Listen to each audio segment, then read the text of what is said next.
நன்றி நன்றி நன்றி நன்றி தேவா, நன்றி தேவா, நன்றி பிராங்க்லின், நன்றி பிராங்க்லின், நன்றி மூர்த்தி, நன்றி மூர்த்தி. நண்பர்கள் அனைவருக்கும் என்னுடைய அன்பான பணிவான வணக்கங்கள். என் பெயர் ஜான். நான் ஒரு குடிநோயாளி. எல்லாம் வல்ல இறைவனோட அருளாலையும் தோழமையில இணைந்து செயல்படுவதால் நான் பெற்றுக்கொள்ளக்கூடிய அனுபவம் தெம்பு நம்பிக்கையாலையும் இன்னைக்கு ஒரே ஒரு நாள் நான் குடிக்கல, தெளிவாக மன நிறைவாக அமைதியாக வாழ என்னாலான எல்லா முயற்சிகளையும் செய்து கொண்டிருக்கின்றேன்.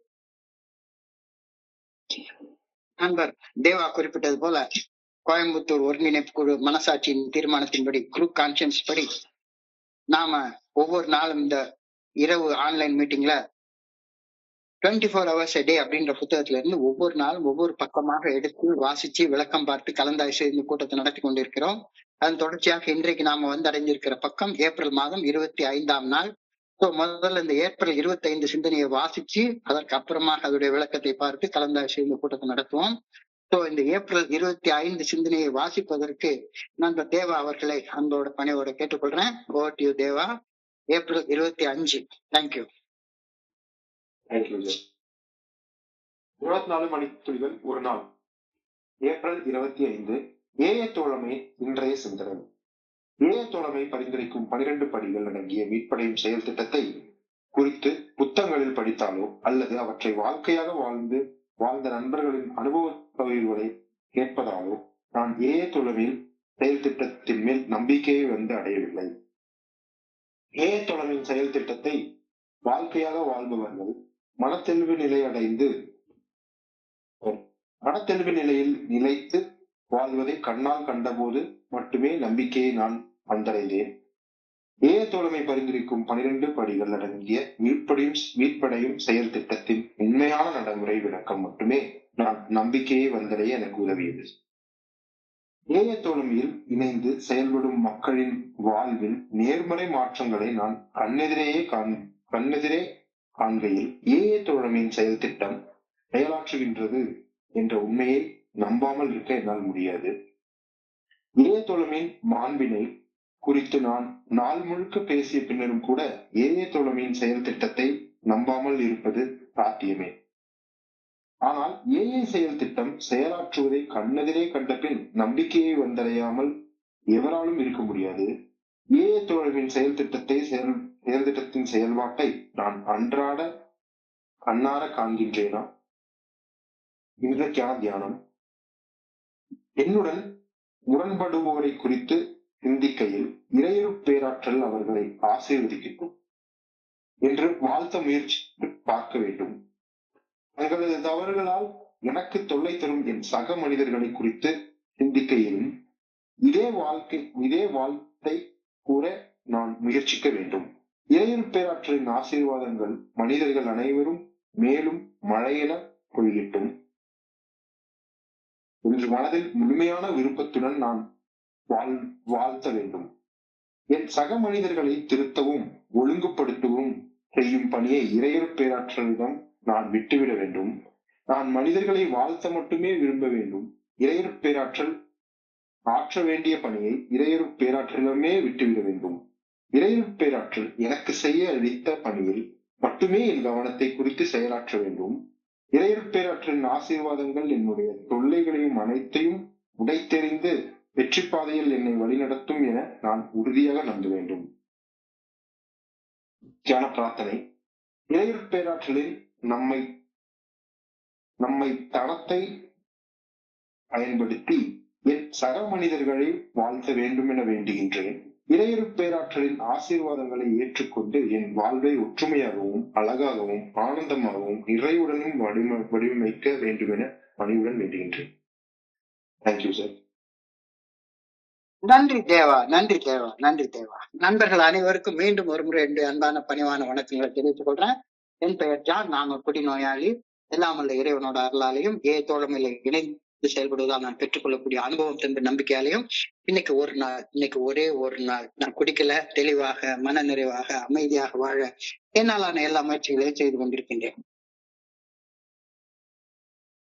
தோழமையில இணைஞ்சு செயல்படும் உறுப்பினர்களது மனோதிடத்தாலையும் அறிவாற்றலாலையும் தான் தோழமை செயல்படுது. நம்முடைய ஆர்கனைசிங் கெப்பாசிட்டி, டாபிக் மீட்டிங் நடத்துறது, இதால இதனாலதான் ஏஐ தோழமை செயல்படுகிறது. நம்முடைய மனோதிடத்தால அறிவாற்றலாலதான் ஏஐ தோழமை செயல்படுகிறது. இது கிடையவே கிடையாது அப்படின்ற சிந்தனையை குறிச்சு நேற்றுக்கு ஆழமாக சிந்திச்சு பார்த்தோம். Will power does not work. மது மயக்கமின்றி மனத்தெளிவோட வாழ மனோதிடம் மருந்துக்கும் பயன்படாது அப்படின்ற கருத்து நேற்று ஆழமாக வலியுறுத்தி சொல்லப்பட்டிருந்துச்சு. ஆல்மோஸ்ட் இந்த சிந்தனையின் தொடர்ச்சி தான் இன்னைக்கு வேறொரு கோணத்துல இன்றைய சிந்தனையாக வழங்கப்பட்டுள்ளது. அதே சிந்தனை, will power does not work. Will power does not work. மனோதிடம், அறிவாற்றல், நம்மளுடைய பிளானிங் கெப்பாசிட்டி, இதெல்லாம் வேணா மெட்டீரியலிஸ்டிக் வேர்ல்டுக்கு பயன்படலாம். ஆனா நம்முடைய ஸ்பிரிச்சுவல் ப்ரோக்ரஸுக்கு நம்முடைய வில் பவர் கொஞ்சம் கூட பயன்படாது அப்படின்ற கருத்தை நேற்றுக்கும் சொல்லியிருக்காங்க. இன்னைக்கும் அதே தொடர்ச்சியா சொல்றாங்க. இன்னைக்கு சிந்தனையின் தொடர்ச்சிய will power does not work அப்படின்ற அந்த கருத்தை வேறொரு கோணத்துல இன்னைக்கும் சிந்திக்க வழங்கப்பட்டிருக்கிறது. I don't believe that the Fellowship of Alcoholics Anonymous works because I read it in books or because I hear it from people sharing. போல்டா போட்டு உடைக்கிறார். நானும் எவ்வளவோ பெரிய பெரிய புத்தகங்கள்லாம் படிச்சு பார்த்திருக்கிறேன். திருமூலருடைய திருமந்திரத்தை படிச்சு பார்த்திருக்கிறேன், திருக்குறளை படிச்சு பார்த்திருக்கிறேன், பகவத்கீதையை படிச்சு பார்த்திருக்கிறேன், பைபிளை படிச்சு பார்த்திருக்கிறேன், நம்மளுடைய பெரிய புத்தகம் பிக் புக்கை படிச்சு பார்த்திருக்கிறேன், 12 படிச்சு பார்த்துட்டு இருக்கேன். இப்பமும் இந்த 24 hours a day தினமும் நான் சிந்தனைக்கு எத்தனையோ புத்தகங்களை படிச்சு பார்க்கிறேன்.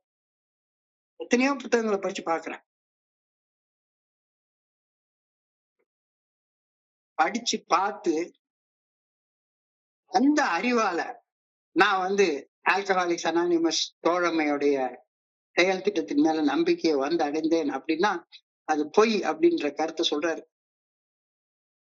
பெரிய பெரிய பெரிய மனிதர்களுடைய பகிர்வுகளை கேட்டிருக்கிறேன். இந்த புத்தக அறிவும் காதால் கேட்டதால் அறிந்த அந்த கேள்வி செல்வமும் என்ன மது போதையின்றி மன தெளிவோட வாழ வச்சுதுவா, அதுவா எனக்கு உதவிச்சுது அப்படின்னு சொல்லி யோசிச்சு பார்க்க சொல்லி இன்னைக்கு நம்மள அழைச்சிருக்காங்க. ஒரு சராசரி மனிதனாக, ஒரு ஆவரேஜ் மேனாக அறிவை சார்ந்து வாழ்வதால் மட்டுமே என்னால மன தெளிவோட வாழ முடியும் அப்படின்ற கருத்து எனக்குள்ளார எப்படியோ வேரூன்றி போயிடுச்சு. கண்டிப்பாக இப்ப கூட அதே கருத்து எனக்குள்ளார இருக்கு. எப்படியாச்சும் என்னுடைய அறிவை பயன்படுத்தி மன தெளிவோட வாழ்ந்துடணும் அப்படின்னு நானும் என்னாலான முயற்சிகள் எல்லாமே செஞ்சிட்டு இருக்கேன். ஏன்னா அந்த கருத்து எனக்குள்ளார வேரூன்றி போயிருக்கு. குடிச்சு வாழ்க்கையை அனுபவித்து விடலாம் அப்படின்னு வாழ்க்கையில ஒரு பாதி நாட்களை வீணடிச்சிட்டேன், விரைய செய்துட்டேன். இப்பொழுது படிச்சு வீணடித்த நாட்களை சரி செய்து விடலாம், ஊரா சுற்றி பயிற்சி பட்டறைகள், பெரிய புத்தக வாசிப்புகள், விளக்க வகுப்புகள் இதெல்லாம் நடத்தி அதெல்லாம் கலந்து கொண்டா மன தெளிவை அடைஞ்சிடலாம் அப்படின்ற ஒரு முயற்சியை நான் பண்ணி பார்த்துட்டு தான் இருக்கேன். இப்ப அதுக்கு ஒரு படி மேல போய் பயிற்சி பட்டறைகள்ல கலந்து கொள்றதை விட பயிற்சி பட்டறையே நடத்திட்டா என்ன, எல்லாருக்கும் உட்கார்ந்து பாடம் எடுத்துட்டா என்ன, பெரிய புத்தகங்களை வாசிச்சு விளக்கம் கொடுத்துட்டா என்ன, ஜான் சாப் செமையா விளக்கம் கொடுக்குறாரு அப்படின்னு ஊரெல்லாம் சொல்லுத. விளக்கம் கொடுக்கறதுனால எனக்கு மன தெளிவோட வாழ்ற வாழ்க்கை கிடைச்சிரும் அப்படின்னு நான் நினைச்சேன்னா கண்டிப்பா கிடையாது. ஏஐ தோழமையுடைய ஜெனிசிஸ வரலாற்ற படிச்சு அறிஞ்சு ஏஐ தோழமை எப்படி ஆரம்பிச்சது, யார் 2 பேர் சந்திச்சதால ஆரம்பிச்சது, அதோடைய சரித்திரத்தை ஜெனிசிஸ விளக்கமா படிச்சு ஆழமா படிச்சு என்னுடைய வெறி பிடிச்ச மனச கட்டுப்பாட்டுக்குள்ளார கொண்டு வந்துடலாம் அப்படின்னு இப்பவும் நான் நினைக்கத்தான் செய்யறேன், நினைச்சு செயல்படத்தான் செய்யறேன். ஆனா என்னுடைய அதிதீவிர மன வெறி எதுக்கும் அடங்கின பாடு இல்லையே, எதுக்கும் அடங்க மாட்டேங்குது. என்னுடைய அதிதீவிர மன வெறி அடங்கின பாடே கிடையாது, கட்டுப்பாட்டுக்குள்ளார வந்த பாடே கிடையாது. லைஃப் ஹேட் பிகம் அன்மேனேஜபிள் அப்படின்ற மாதிரி லைஃப் மேனேஜபிள் லிமிட்ஸ்குள்ளார வருதா அப்படின்னு சொல்லி கேட்டா, உணர்வுகளை என்னுடைய கட்டுப்பாட்டுக்குள்ளார கொண்டு வர முடியுதான்னு கேட்டா சத்தியமா முடியல, சத்தியமா முடியல. சொல்ல போனா இந்த மாதிரி பயிற்சி பட்டறைகள் கலந்துகிறது அல்லது பயிற்சி பட்டறைகள் நடத்துறதன் மூலமாக மன தெளிவு நிலை அடைகிறதுக்கு பதிலாக மேலும் மன குழப்ப நிலையை தான் அடையிறேன். முன்னால இருந்ததை விட ஆணவம் இன்னும் கொஞ்சம் வலுவடைஞ்சு வாழ்க்கை மேலையும் வெறுப்பாகவும் மன கசப்பாகவும் மாறி இருக்கிறது அப்படின்னா இது என்னடா இது அப்படின்னு நினைக்க தோணுது. இது யதார்த்தமான உண்மை. சரி, அப்போ என்ன செஞ்சா மனவெறி அடங்கும்? என்ன செஞ்சா மன தெளிவோட வாழ முடியும்? இந்த கருத்து தெரிஞ்சுக்கணுமா இல்லையா? அதுக்கான பதிலத்தான் இன்னைக்கு கொடுத்துருக்காங்க. Only when I get sober and stay sober myself by seeing the personal witnesses, I come to believe. ரொம்ப முக்கியமான வார்த்தை. எப்ப என்னடா இவ்வளவு கொடூரமா வாழ்ந்த மனுஷன் இன்னைக்கு இவ்வளவு தெளிவோட வாழ்றானே அப்படின்றத கண் எதிராக பார்க்கிறப்பதான் என்னால நம்பிக்கையை வந்து அடைய முடியுது அப்படின்ற கருத்து நீ சொல்றாரு. Only when I get sober. முதல்ல நான் தெளிவடையணும் குடிக்காம. அதற்கு அப்புறமாக குடி வெறிய தூண்டக்கூடிய சிந்தனைகள்ல இருந்து விடுபட்ட மனிதர்களுடைய அனுபவத்தை இவ்வளவு கேவலமாக வாழ்ந்த மனுஷன். நான் அன்னைக்கு ஒரு நாள் பகிர்ந்து கொண்ட மாதிரி ரத்தத்தை வித்து குடிக்கிற அளவுக்கு குடி வெறி இருந்த மனுஷன் இன்னைக்கு எப்படி இவ்வளவு நிதானமாக இவ்வளவு மன தெளிவோட பகிர்ந்து கொண்டார் அப்படின்றத பாக்குறப்ப எனக்கு நம்பிக்கை வந்து அடைய முடியுது. இந்த நம்பிக்கை பெரிய பெரிய புத்தகங்களை படிக்கிறதுனால கிடைக்கல, கூட்டத்துல அனிவர்சரியில ஒருத்தருடைய பெரிய 1.5 மணி நேரம் ஷேரிங்க கேட்கறதுனால எனக்கு கிடைக்கவே இல்லை. மேடை ஏறி பேசும்போது ஆறு போல பேசுறாரு ஒருத்தர், பயங்கரமா பேசுறாரு. என்ன மாதிரி ஆறு போல பேசுறாரு. வியந்து பார்க்கும் அளவு அவருடைய சொற்பொழிவு இருக்கு. எல்லாம் வெறும் பேச்சுதான். மேடை விட்டு கீழே கொஞ்சம் இறங்கி வந்துட்டா அதி தீவிர மன வெறியோட அடுத்த கட்டு எப்ப நாக் அவுட்ட போடலாம் அப்படின்னு சீட்டு விளையாட சூதாட்டத்துக்கு போயிடுறாரு. அப்படின்னாட்ட ஊர் சுத்த போயிடுறாரு. அல்லது எங்கடா சாப்பாடு கிடைக்கும்னு சுத்தி பாக்குறாரு. தன்னை எத்தனை பேர் புகழ்ந்து பேசுவாங்க அப்படின்னு தன்னை சுத்தி ஒரு கூட்டத்தை வளர்த்து கொள்றாரு. மன வெறியோட செயல்பட முயற்சி பண்றாரு. எல்லா மனுஷனுக்கு இருக்கிற மண்ணாசை, பொன்னாசை, பொருளாசை எல்லா வகையான ஆசையும் இருக்கு. ஆனா பேச்சு மட்டும் வேற மாதிரி இருக்குது. புத்தகத்தை எழுதுறாங்க, எல்லாம் பண்றாங்க, மொழிபெயர்ப்பு வேலையெல்லாம் செய்யறாங்க, பெரிய பெரிய ஒர்க் ஷாப்ல நடத்துறாங்க, உனக்கு நான் இது பண்றேன் அது பண்றேன் சொல்றாங்க. இத்தகைய மனிதர்களின் பேச்சு என்ன மன தெளிவோட வாழ வைக்கல. எவ்வளவு பெரிய புத்தகத்தை படிச்சாலும் அந்த படிப்பறிவு என்ன மன தெளிவோட வாழ வைக்கல.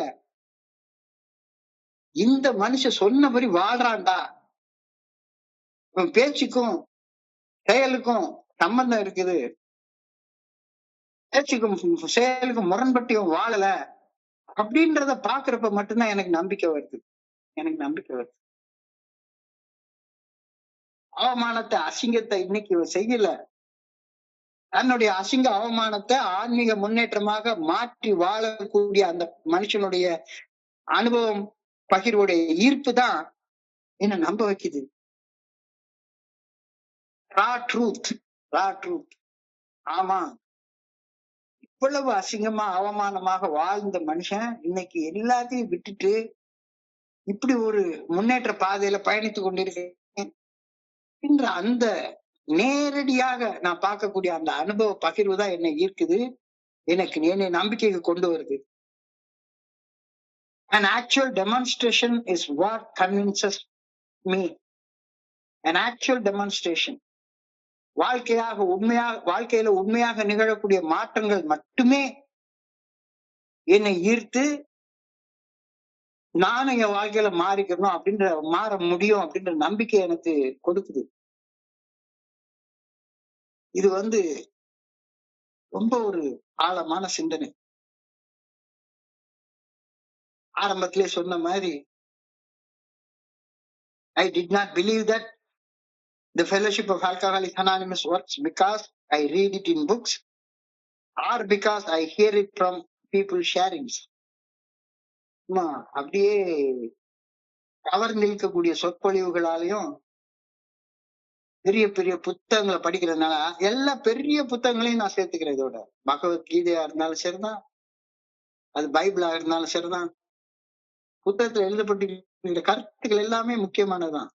ஆனா அந்த கருத்துக்களை கிரகிச்சு அந்த கருத்துக்களின் அடிப்படையில வாழ்ந்த மனிதனுடைய அனுபவ பகிர்வுதான் என்னைய நம்பிக்கையை வந்து அடைய வச்சுது அப்படின்னு எனக்கு தெளிவாக தெரியுது.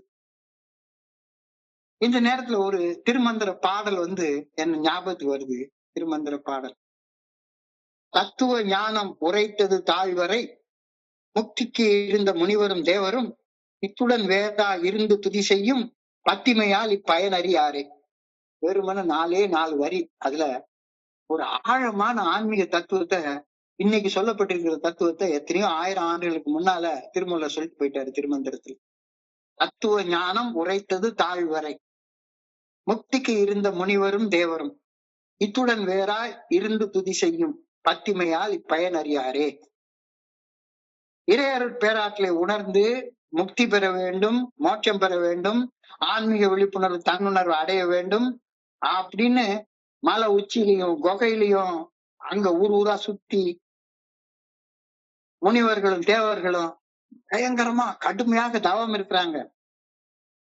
குடிநோயாளி ஆகிய நான் ஊரா சுத்தி சுத்தி சுத்தி சுத்தி பயிற்சி பற்ற அது பற்ற இது பற்ற எல்லாத்தையும் அட்டன் பண்ணிட்டே இருக்கிறேன். ஆனா முக்தி அடையக்கூடிய அந்த ஞானத்தை, முக்தி அடையக்கூடிய அந்த பட்டறிவை இறைவனே நேர்ல பிரசங்கித்தாலும் கூட இறைவனும் நானும் ஒன்றானவர்கள் இறையர் பேராற்றல் அருவமாக மறைவாக என்னுள் இருந்து என்னை இயக்குகின்ற அந்த மெய் அறிவை பெறாமல் இறைவனையும் தன்னையும் வேறு வேறாக கருதி கொண்டு சடங்கு சம்பிரதாயங்களை பக்தியோடு செய்து வாழ்பவர்கள் இறைவன் வழங்கி இருக்கும் பேரறிவு ஞானத்தால் இரு பயனை கூட பெறமாட்டார்கள் அப்படின்னு அந்த திருமந்திரம் சொல்லுது. கேட்க அப்படியே நெத்தில செருப்பால் அடிச்ச மாதிரி இருக்குது. தத்துவ ஞானம் உரைத்தது தாழ்வரை.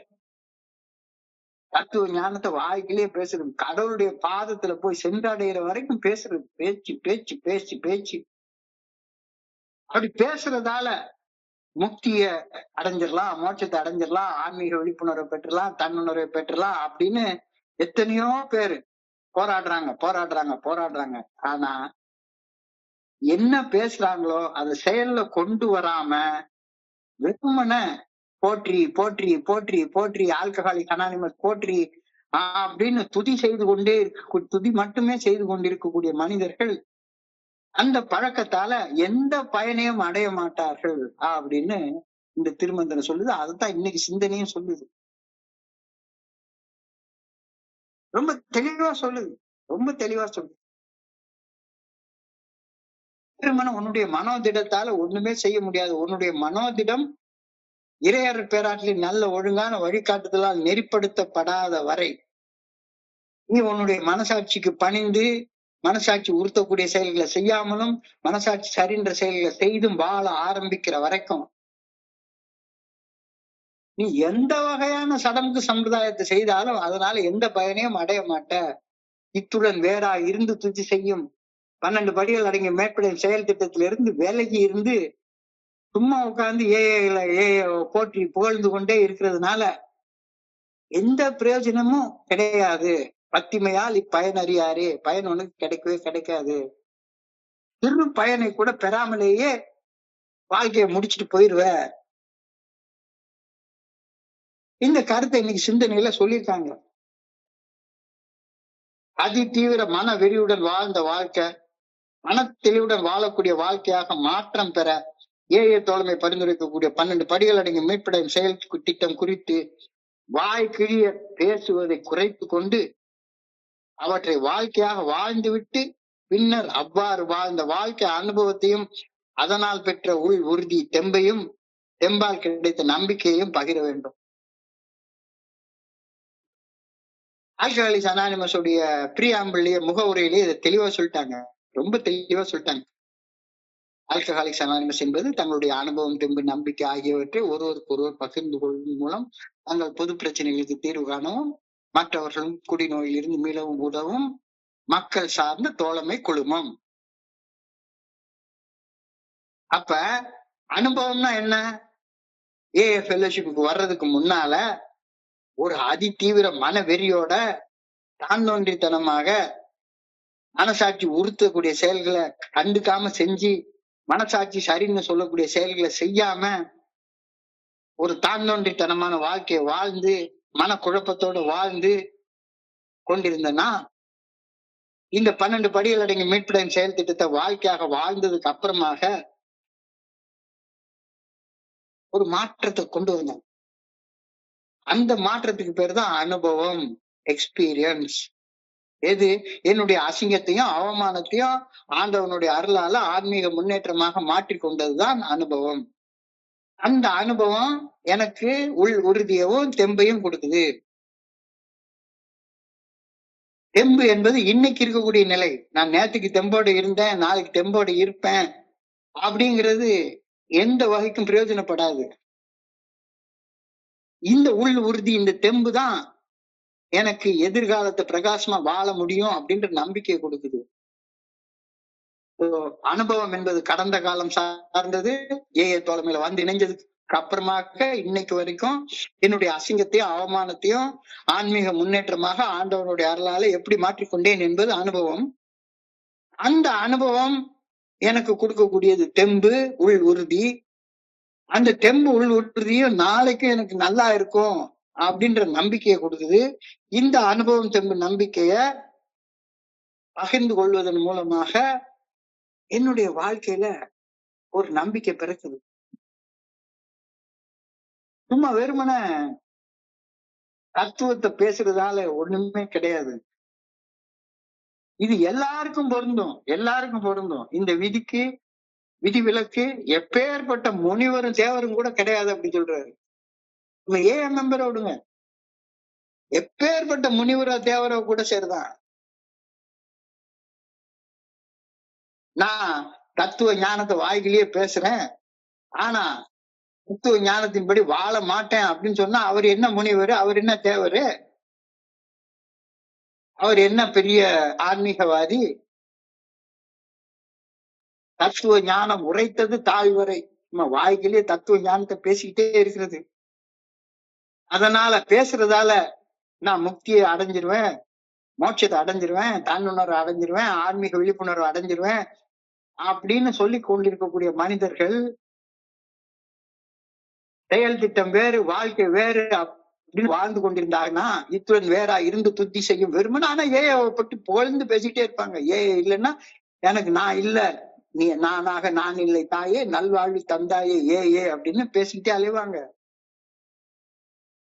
இத்துடன் வேறா இருந்து துதி செய்யும் பத்திமையால் இப்பயனறியாரே, அழகா சொல்லியிருக்காங்க. இது ஒருத்தருக்கு இல்ல, ஆனானப்பட்ட தேவர்களுக்கும் முனிவர்களுக்கும் ரிஷிகளுக்கும் பொருந்தும். அப்படின்றப்ப எனக்கும் பொருந்தும், எனக்கும் பொருந்தும். என்னுடைய ஏய வாழ்க்கையை பின்னோக்கி பார்க்கும்போது மேற்சொன்ன திருமந்திர பாடலின் பொருள் அறியாது அறிவால எல்லாத்தையும் சாதிச்சு விடலாம் அப்படின்னு சுத்தி சுத்தி சுத்தி சுத்தி வாழ்ந்து வந்தது எனக்கு தெளிவா புரிய வருது. இப்பவும் அப்படிதான் வாழ்ந்துட்டு இருக்கேன். எவ்வளவு பேரை நான் ஸ்பான்சர் பண்றேன், எவ்வளவு பேருக்கு நான் மெசேஜ் கொடுக்குறேன். அதன் மூலமாக என்னுடைய வாழ்க்கை மாறிடும் அப்படின்னு நினைச்சா ஒரு மண்ணாங்கட்டியும் மாறாதப்பா. நீ வாழ்றதால மட்டும்தான் உன்னுடைய வாழ்க்கை மாறப்போகுது, வெறுமனே பேசுறதால ஒண்ணுமே மாறாது. எனக்கு இந்த திருமந்திர பாடலுடைய பொருள் எனக்கு புரியவே இல்லை. இத்துடன் வேறா இருந்து துதி செய்யும் பத்திமையால் இப்பயன் அறியாரே. தோழமையை பரிந்துரைக்கக்கூடிய இந்த 12 படிகள் அடங்கிய மீட்பு செயல் திட்டத்தை வாழ்க்கையாக வாழ்றதால மட்டும்தான் அதனுடைய பயன்களை அறிய முடியுமே ஒழிஞ்சு அதை பத்தி, அந்த தத்துவத்தை பத்தி வாய்க்கிலேயே பேசுறதால ஒண்ணுமே நடக்காது. When I see changes and in the lives of people, I cannot help believing that AA works. இதுதான் அப்படியே முத்தாய்ப்பான வார்த்தை. மாற்றங்களை என்னுடைய வாழ்க்கையில நான் பாக்குற நேரத்திலையும் ஏஐ தோழமை பரிந்துரைக்கக்கூடிய 12 படிகள் அடங்கிய மீட்படையும் செயல் திட்டத்தை வாழ்க்கையாக வாழ்ந்ததால என்னுடைய வாழ்க்கை சர்வ நிச்சயமாக நேர்மறை திசையில மாற்றம் பெற்று முன்னேற்ற பாதையில பயணிக்கும். என்ன மாதிரியே இந்த 12 படிகள் அடங்கிய மீட்படையும் செயல் திட்டத்தை வாழ்க்கையாக வாழ்ற எல்லா மனிதர்களும் முன்னேற்ற பாதையில பயணிக்கிறாங்க.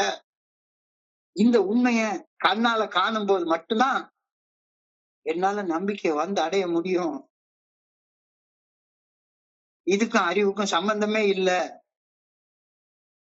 We could listen to talk about AA Genesis, AA history, and still not believe in the 12-step recovery program. நிறைய நண்பர்களை என்ன சுத்தி நான் பாக்குறேன். வரலாறை பத்தி ஒரு ஈவெண்ட்டை குறிச்சு விவரமாக பேசிட்டே அலைவாங்க.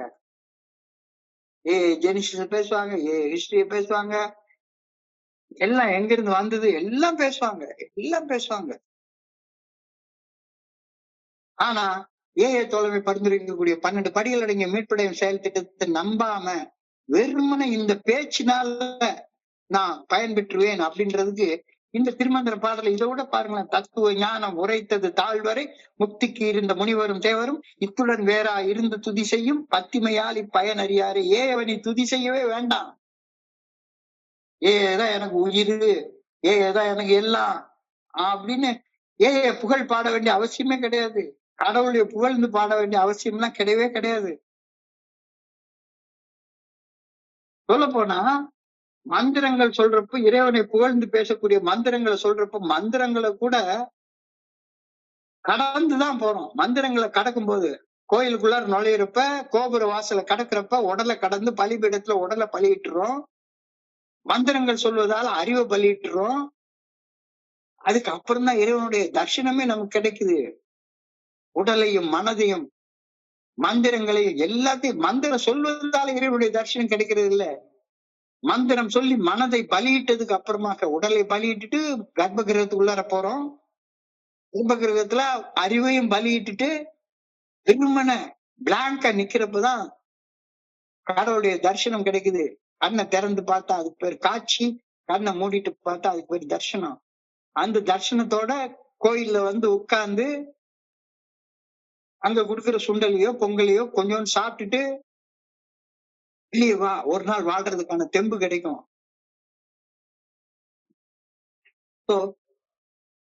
வாழ்க்கையை வாழ்றத பத்தி இங்க பேசுறாங்க, பேசுறத பத்தி பேசல அப்படின்றது எனக்கு புரியுது.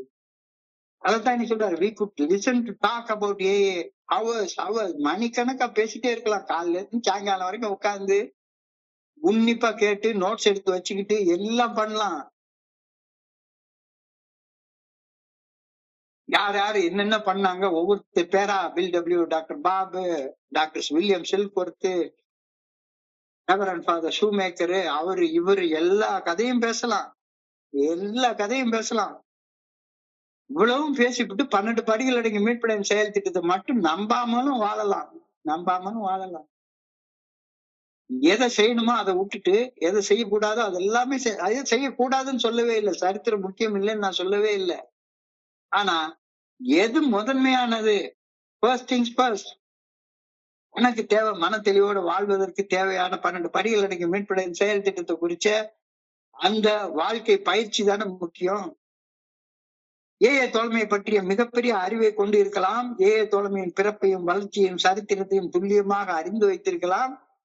ஆயினும் கூட ஏஐ தோழமை பரிந்துரைக்கக்கூடிய 12 படிகள் அடங்கிய மீட்படையும் செயல் திட்டத்தை நம்பாம அதற்கு பணிந்து வாழாமல் மன தெளிவிட்டு வாழ்ந்து கொண்டும் இருக்கலாம். இதுல வருஷம்லாம் முக்கியமே இல்ல. 50 வருஷம் வாழ்ந்ததுக்கு அப்புறமா மன தெளிவு இல்லாம வாழ்ந்து செத்து போற மனிதர்களையும் பாக்குறோம். வெறுமன 5 வருஷத்துல எல்லாத்தையும் விட்டுட்டு அனானிமஸா அற்புதமான வாழ்க்கை வாழக்கூடிய மனிதர்களையும் பாக்குறோம். இது தனி மனிதனுடைய அர்ப்பணிப்பு, சமர்ப்பணத்தை சார்ந்தது. ஆனால் நம்பிக்கை ஏஐ தோழமையின் 12 படிகள் அடங்கிய மீட்படையும் செயல் திட்டம் செயலாற்றுவதை காண்கையில மட்டும்தான் எனக்கு வரும். வேற எந்த வகையிலும் நம்பிக்கை வராது. தத்துவ ஞானம் உரைத்தது தாழ்வரை அதுல எல்லாம் வரப்போறதே கிடையாது. Seeing is believing. காண்பதுவே நம்புவதாக மாற்றம் அடையும். இவ்வளவு மோசமான வாழ்ந்த மனிதன் இந்த 12 படிகள் அடங்கிய மீட்படையும் செயல் திட்டம் இந்த மனுஷனுடைய வாழ்க்கைய இப்படி தலைகீழ மாத்தி இருக்கிறது அப்படின்றத கண்ணால பார்க்கும்போது மட்டும்தான் நம்பிக்கை வரும். அதைத்தான் இன்னைக்கு கேள்வியா கேட்டிருக்கிறார். Do I see AA work every day? இந்த மாற்றத்தை ஏஏல நான் பாக்குறேனா, இல்ல இன்னமும் அறிவு சார்ந்துதான் ஏஏவை நான் அணுகி கொண்டிருக்கிறேனா?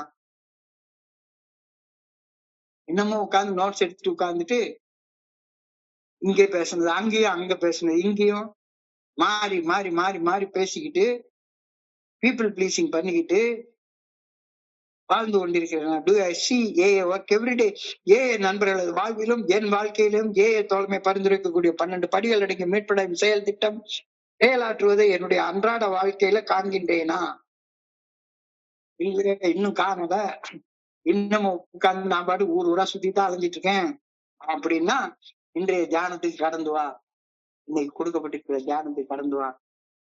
ஏஏ தோழமை பரிந்துரைக்கக்கூடிய 12 படிகள் அடங்கிய மீட்படையும் செயல் திட்டம் ஒரு ஆன்மீக தத்துவ தொகுப்பு. இதுல சந்தேகமே கிடையாது. Steps of spiritual in nature, when practiced as a way of life, can expel the compulsion to drink and enable the sufferer to lead a happy, wholesome and relevant life. இது பில்டப் வார்த்தைகள். So AA தோழமை பரிந்துரைக்கக்கூடிய 12 படிகள் அடங்கிய மீட்படையும் செயல் திட்டம் ஒரு ஆன்மீக தத்துவ தொகுப்பு ஆகும். இதை கஷ்டப்பட்டு கொண்டிருக்கும் ஒரு குடிநோயாளியிடம்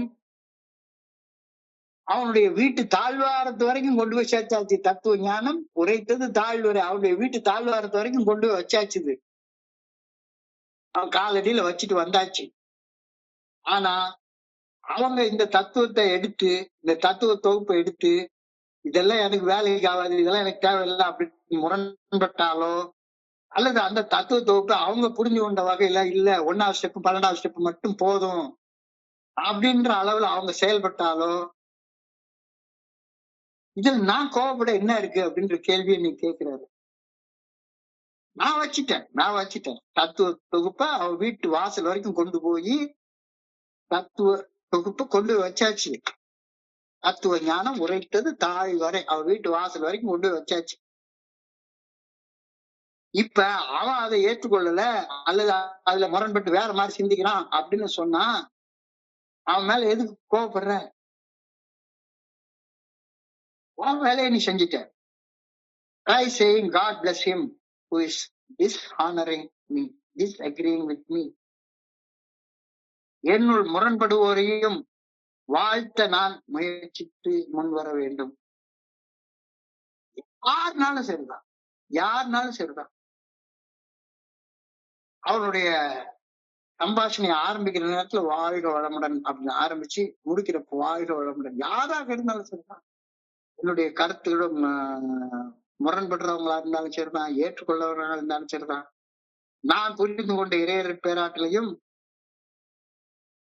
பேராட்டுல நல்ல ஒழுங்கான வழிகாட்டுதலையும் நான் என்ன புரிஞ்சுக்கிட்டேனோ அதே மாதிரிதான் நீ புரிஞ்சுக்கணும் அப்படின்னு அடம் பிடிக்கிறது தேவையா? அது எனக்கு எந்த வகையிலும் பயன் கொடுக்க போறதே கிடையாது. எனக்கு தெரிஞ்சதை நான் சொல்லிட்டேன். வாழ்க வளமுடன். உனக்கு பிடிச்ச வகையில் அதை எடுத்துக்கோ.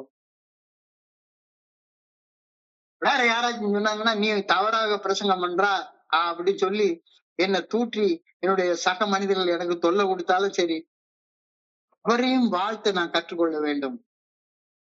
வாழ்க வளமுடன் என்று என்னுடைய மனதின் ஆழத்தில் இருந்து வாழ்த்த நான் கற்றுக்கொள்ள வேண்டும். இவன் எனக்கு எதிரி, பகைவன், நான் சொன்ன மாதிரி பேச மாட்டேங்கிறான், வேற ஏதோ பேசுறான், அவர் மேல கோபப்பட்டு அவரை சபிக்காம, உங்களுக்கு அப்படி புரியுது, எனக்கு இப்படி புரியுது, ரைட்டு, உங்க புரிதலின்படி நீங்க வாழுங்க, நல்லா இருங்க அப்படின்னு வாழ்த்துற அளவுக்கு மனம் பக்குவப்படலைன்னா ஒரு செய்யும் பக்கத்தில் இருப்பதாக நான் கருதக்கூடிய நண்பர்களையும் வாழ்த்த பழக வேண்டும் அப்படின்ற கருத்தை நீ சொல்ற. Showers of blessings, Showers of blessings ஒரு அருமையான பாட்டு இருக்கு, யூடியூப்ல வேணா சர்ச் பண்ணி பாருங்க. Showers of blessings. அந்த Showers of blessings, Showers என்றால் மழை போல இறைவனுடைய ஆசீர்வாதங்கள் பொழியப்பட்டு கொண்டே இருக்கிறது.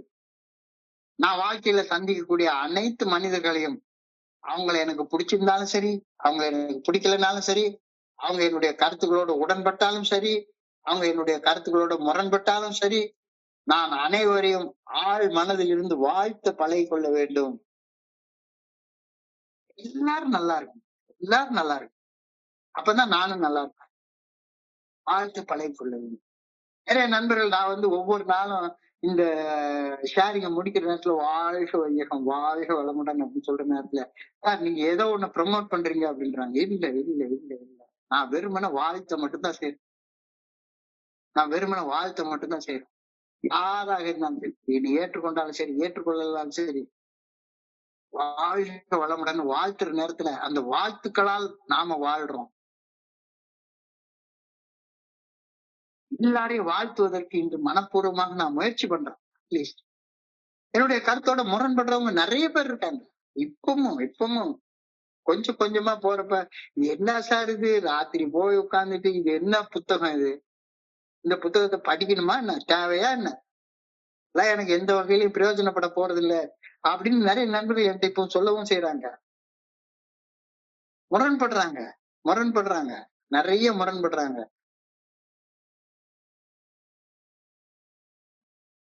அதுவும் இன்னைக்கு சிந்தனை பகுதியில கொடுத்திருக்கிற பகுதியெல்லாம் கொஞ்ச நேரம் ஆழமாக இன்னும் ஒரு தடவை 2 தடவை கேட்டா இது என்ன அது இந்த மாதிரி சொல்றாரு அப்படின்ற அளவுக்கு கோபம் கூட வரும். ஆனா அப்படி கோபப்படக்கூடிய மக்களை கூட ஆழ் மனதில இருந்து வாழ்த்துறதுக்கு நான் பழகிக்கணும். Say it willing that showers of blessings may fall upon them. இறைவனுடைய ஆசீர்வாதம் மழை போல எல்லார் மேலயும் பொழியட்டும் அப்படின்னு வாழ்த்துறதுக்கு நான் கத்துக்கணும். Let God do the blessing. Bless பண்றது நான் இல்ல. பிளஸ் பண்றது நான் இல்ல. நீங்க நல்லா இருக்கணும் அப்படின்னு நான் கடவுளை வேண்டிக் கொள்றேன். அதான் வாழ்த்து. நான் சாதாரண மனுஷன். ஆசீர்வாதத்தை பொழிய போறது ஆண்டவர். உங்க மேல ஆசீர்வாதம் பொழியணும், நீங்க நல்லா இருக்கணும் அப்படின்னு நான் வேண்டிக்கிறேன் அப்படின்னு சொல்ல வேண்டியது என்னுடைய கடமை. God do the blessing. Leave to God the necessary correcting and disciplining work. அடுத்தவனை கரெக்ட் பண்றதோ, அடுத்தவனை டிசிப்ளின் பண்றதோ, அவன் மேல டப் லவ் காட்டுறதோ, அது கடவுளுடைய வேலை.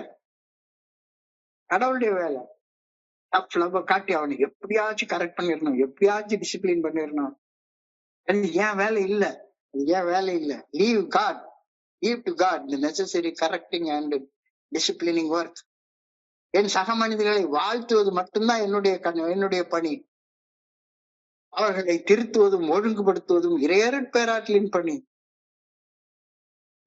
நான் என் பணியை செய்ய வேண்டும். இறையருட் பேராற்றல் பணியை நான் கையில் எடுத்துக்கொண்டு நான் இறைவனாக செயல்படுவதற்கு ஒரு நாள் முயற்சி பண்ண கூடவே கூடாது. இறைவனுடைய கருவி மட்டும்தான். Lord, make me an instrument of thy peace. உன்னுடைய அமைதியை எடுத்து செல்லக்கூடிய தூதுவனாக மட்டுமே நான் இருக்கணும். நானே இறைவனாக எல்லார் வாழ்க்கையிலும் அமைதியை கொண்டு போயிடணும் அப்படின்னு நினைக்க கூடாது. Leave to God the necessary correcting and disciplining work. நான் என்ன பண்றேன், எல்லாரையும் கரெக்ட் பண்ணி எல்லாருக்கும் வழி சொல்லி வழிகாட்டியாக, எவன் ஒருத்தர் இந்த ஸ்பான்சர்ன்ற வார்த்தையை வழிகாட்டின்னு மொழிபெயர்த்தாங்களோ எனக்கு தெரியல. எல்லாரும் உட்கார்ந்து வழியை காட்டிட்டே இருக்காங்க. வழிகாட்டுற வேலை ஆண்டவனுடைய வேலை. என் வேலை அன்போடு ஆதரிக்கிற வேலை மட்டும்தான். வாழ்க வளமுடன் வாழ்த்துற வேலையை தவிர எனக்கு வேலையே கிடையாது அப்படின்றத எனக்கு புரிஞ்சுக்கிறது ரொம்ப நாள் ஆச்சுது. என் சக மனிதர்களை திருத்துவதும் ஒழுங்குபடுத்துவதும் இறையருட் பேராற்றலின் பணி. நான் என்னுடைய பணியை செய்ய வேண்டும். இறையருட் பேராற்றல் பணியை நான் என்னுடைய கையில எடுத்துக்கொண்டு செயல்பட முயற்சிக்க கூடவே கூடாது. You should only desire blessing for your fellow men. வாழ்த்து மட்டுமே நான் ஆசை கொள்ள வேண்டும். Leave God to work his work. இறைவன் அவருடைய வேலையை சொல்லட்டும். கடவுளுடைய பணியை கடவுள் செய்யறதற்கு அவர்கிட்ட அதை விட்டுரு. Occupy yourself with the tasks that he gives you to do. உனக்கு இன்னைக்கு என்ன வேலை கொடுத்துருக்காரோ அந்த வேலையை மட்டும் செய்ய. இன்னைக்கு இதை படி, இதை இவங்களுக்கு சொல்றத அவங்க காலடியில வச்சிரு, அவ்வளவுதான். இறைவன் உனக்கு அளித்துள்ள பணி உன் சக மனிதர்கள் எல்லாரையும் வாழ்த்துறது, அவ்வளவுதான். வாழ்க வளமுடன் என்று மனசார வாழ்த்துட்டு ஒவ்வாட்டுக்கு அமைதியா அனானிமஸா இரு. நான் வாழ்த்தும் போது என்னுடைய தொல்லைகளும் கஷ்டங்களும் இருந்த இடம் தெரியாமல் மறைகின்றன அப்படின்றத புரிஞ்சுக்கோ. வெற்றி மீது வெற்றி வந்து உன்னை சேரும். எப்ப? அடுத்தவன் நல்லா இருக்கணும்னு வாழ்த்தும் போது வெற்றி மீது வெற்றி வந்து உன்னை சேரும் அப்படின்ற கருத்து சொல்றாரு. God's blessings will also break down all your difficulties, all your own difficulties and builds up all your successes. வாழ்த்தும் போது என்னுடைய தொல்லைகள், கஷ்டங்கள், பிரச்சனைகள் எல்லாமே இருந்த இடம் தெரியாமல் மறைந்து போகின்றன. வெற்றி மீது வெற்றி வந்து என்னை எப்ப சேருது? வாழ்க வளமுடன் என்று வாழ்த்தும் போது. வாழ்த்து கத்துக்கோ, வாழ்த்து கத்துக்கோ. தொடர்ந்து இன்னைக்கு பிரேயர் போறாங்க. I pray that I may use God's goodness so that it may be a blessing to others. இறையர் பேராற்றின் நன்மை தன்மையை பயன்படுத்தி என் சக மனிதர்கள் அனைவரையும் வாழ்த்த வேண்டும் என நான் வேண்டுகின்றேன். I pray that I may accept God's blessing so that I will have necessary harmony, beauty, joy and happiness. இறையர் பேராற்றின் ஆசீர்வாதங்களை ஏற்றுக்கொண்டு என்னுடைய வாழ்க்கையை நான் என்னுடைய அகத்துல ஒருமைப்பாட்டோட, ஒற்றுமையோட, அழகாக, ஆனந்தமாக, நிறைவோட என்னுடைய வாழ்க்கையை நான் வடிவமைச்சு கொள்ளணும். அதற்கு என்னுடைய சக மனிதர்கள் எல்லாரையும் வாழ்க வளமுடன் வாழ்த்து கத்துக்கணும். ரொம்ப அழகாக சொல்லியிருக்காங்க. இன்றைய சிந்தனையை சுருக்கமா பார்த்தா, தத்துவ ஞானம் உரைத்தது தாழ்வரை முக்திக்கு இருந்த முனிவரும் தேவரும் இத்துடன் வேறா இருந்து துதி செய்யும் பத்திமையால் பயனறியாரே. தத்துவ ஞானத்தை வாய்கிலே பேசிட்டு அலையிறதுனால உனக்கு ஒண்ணுமே நடக்க போறது கிடையாது. இத்துடன் வேறா இருந்து துதி செய்யும், உட்கார்ந்து எப்பவுமே ஏழை வாழ்க, கடவுள் வாழ்க, இறைவா போற்றி, இறைவா போற்றி, இறைவா போற்றி. இறைவனை போற்றுறத உன்னுடைய வாழ்க்கையின் மூலமாக காட்டு. உன்னுடைய நன்றிய வார்த்தையால சொல்லாத, உன்னுடைய வாழ்க்கையால வாழ்ந்து காட்டு. உன்னுடைய வாழ்க்கையால வாழ்ந்து காட்டு. அந்த வாழ்க்கை டெமான்ஸ்ட்ரேஷன் தான் உன்னை நம்பிக்கைக்கு கொண்டு வந்து சேர்க்கும். நம்பிக்கைக்கு கொண்டு வந்து சேர்க்கும். அதி தீவிர மன வெறியோட வாழ்ந்த வாழ்க்கை மன தெளிவுடன் வாழும் வாழ்க்கையாக மாற்றம் பெற தோல்மை பரிந்துரைக்கக்கூடிய 12 படிகள் அடங்கிய செயல் திட்டம் பிடித்து வாழ்க்கையிலேயே பேசுவதை குறைத்துக்கொள். அவற்றை வாழ்க்கையாக வாழ்ந்து விட்டு அதுக்கப்புறமாக அந்த அனுபவத்தையும், அந்த அனுபவம் கொடுக்கக்கூடிய தெம்பையும், அந்த தெம்பு கொடுக்கக்கூடிய நம்பிக்கையையும் உன்னுடைய சக மனிதர்கிட்ட பகிர்ந்து கொள். வாழ்க்கை அப்சைட் டவுன் மாறும். நம்பிக்கை எப்ப வரும்? நம்பிக்கை எப்ப வரும்? கண்ணால மாற்றங்களை பார்க்கும்போது மட்டும்தானே வரும். We could listen and talk about மணிக்கணக்கா பேசிக்கிட்டே இருக்கலாம்.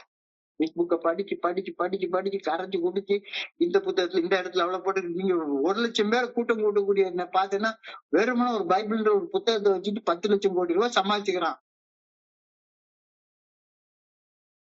கடைசியில பாத்தீங்கன்னா இத்துடன் ஏறா இருந்து செய்யும் பத்திமையால் ஒரு பயனும் அவனுக்கு கிடைக்க போறது கிடையாது. We could listen to talk about Genesis, history, and still not believe in the doorstep recovery program. புரிஞ்சுக்கணும். Do I see work? தோழமை செயலாற்றுகின்றது அப்படின்றத கண்ணால பாக்குறியா? கண்ணால பார்க்க முடியல அப்படின்னு சொன்னா தியானத்துக்கு போ. உலகத்தில் இருக்க எல்லா மனிதர்களும் ஒரு போல வேலை செய்யறதே கிடையாது. எல்லாருமே ஒரே மாதிரியே சிந்திப்பாங்க, ஒரே மாதிரியே செயலாற்றுவாங்களா? என்ன தோழமை பரிந்துரைக்கக்கூடிய 12 படிகள் அடங்கிய மீட்படையும் செயல் திட்டம் ஒரு ஆன்மீக தத்துவ தொகுப்பு ஆகும். இந்த தத்துவ தொகுப்பை தத்துவ ஞானம் உரைத்தது தாழ்வரை. ஒரு மனுஷனுடைய கஷ்டப்பட்டு இருக்கிற மனுஷனுடைய வீட்டு வாசல் வரைக்கும் கொண்டு வச்சுட்டு வந்துரு.